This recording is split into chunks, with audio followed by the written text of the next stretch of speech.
Hello, everyone, and welcome to another episode of For What It's Nerd. Today, we are going to be discussing a few different things, but firstly, discussing the reveal of Tales of the Empire, the new anthology series, or rather, almost like a second part to the anthology series, which I suppose you could now call Tales in a sense. Following on from Tales of the Jedi, of course. And this one will follow Morgan Elsbeth for 3 episodes and Barriss Offee for 3 episodes. Morgan dealing with her Night Sister clan being destroyed on Dathomir, a la General Grievous in the Clone Wars, and then kind of dealing with her joining the Empire, working with Thrawn, and then Barriss, her kind of after her fall during the Clone Wars and becoming, or seemingly for the time being, becoming an Inquisitor.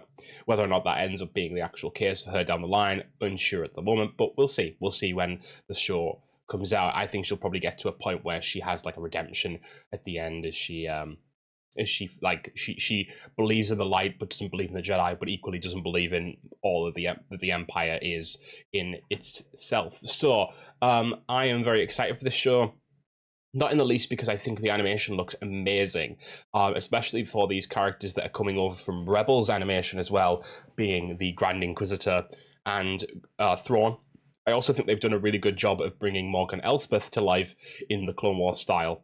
And seeing Barriss get an update as well, 11 years after her last appearance on screen is insane. She's had a few stories in the meantime. There was a story that was released in a tale like a Tales of the Lights, the Jedi and Sith, or something like that. I don't remember exactly what the name of the book was, but there was a Barriss story in there, and that was really good. And I've always liked Barriss, even in Legends. So it's really nice to see her kind of be able to be fleshed out. And the thing is as well, what's really interesting is this paired with the fact that Asajj Ventress is now back. Well, I'm really wondering where this leaves us for a potential Ahsoka season 2, because the fact that they're also using Morgan Elsbeth in this show as another draw. Are they drawing people in on Morgan and then kind of getting people to kind of understand Barriss a bit more? Is that the intent? Is the intent to kind of have Barriss become this character that's followed now, so that when Ahsoka season 2 launches and you see this Mirialan on screen, you're like, oh, I know that person. I know a lot of people have watched Clone Wars anyway, but if you were coming from a Mandalorian standpoint, that would be kind of a good way to get someone into this show. But either way, really, really excited.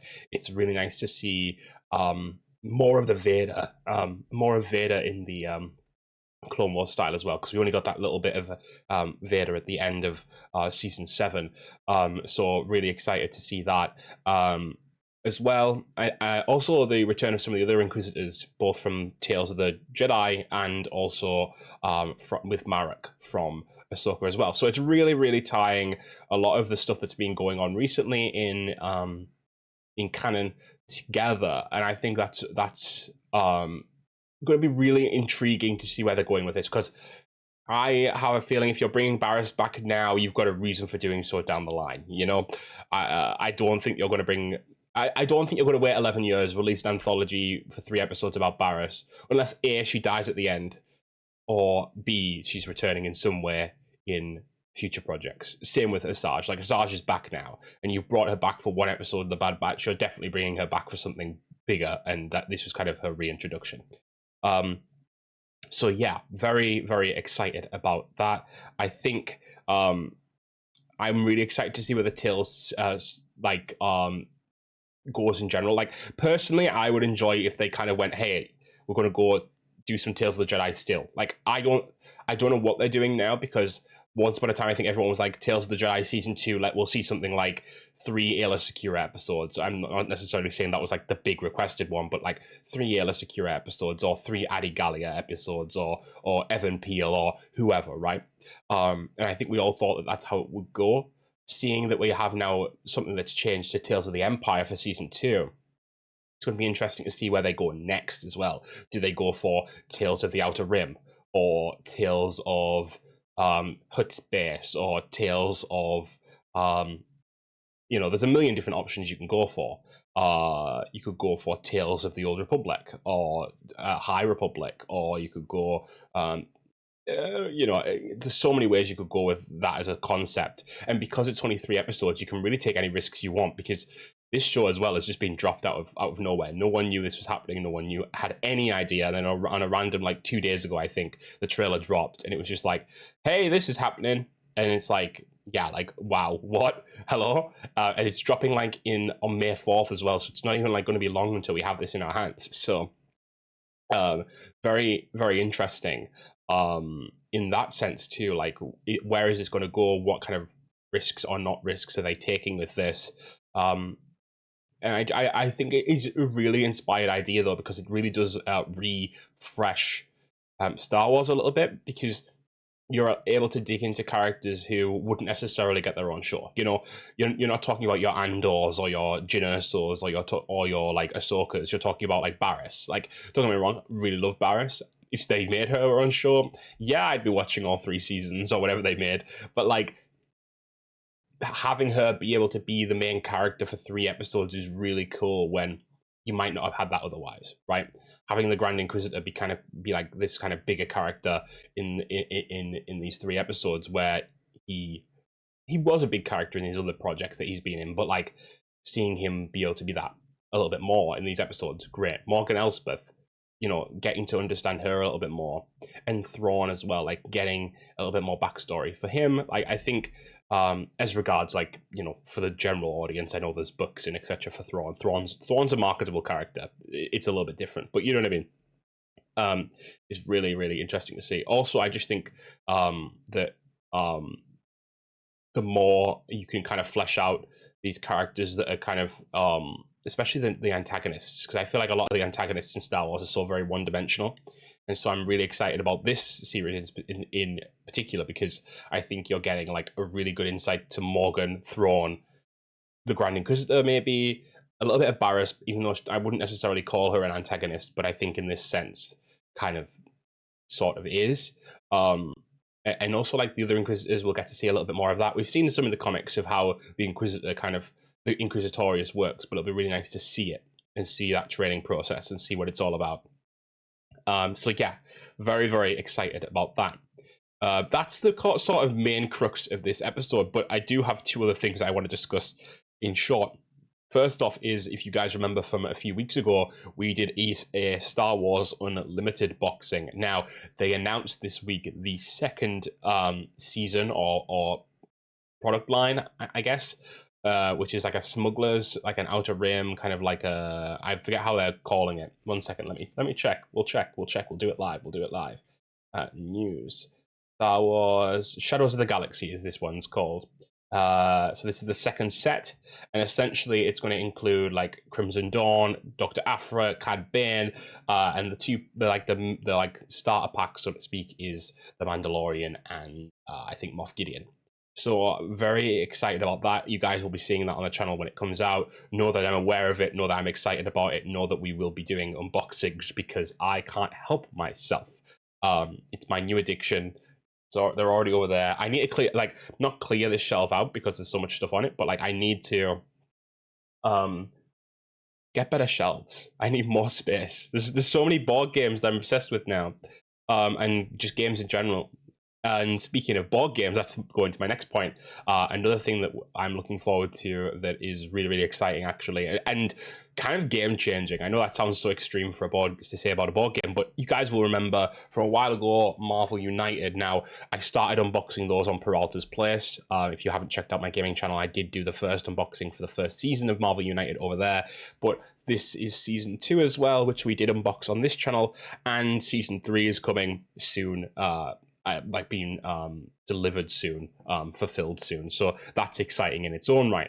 But what's actually the big excitement here is that Marvel United is now not just United is now not just a Marvel brand, because they have announced this week that they will be doing DC Heroes United, same exact art style, same exact concept, and it will be compatible, which are like, wow. So essentially, there's going to be a board game before long where you can play as Batman and Captain America fighting Ultron or whatever.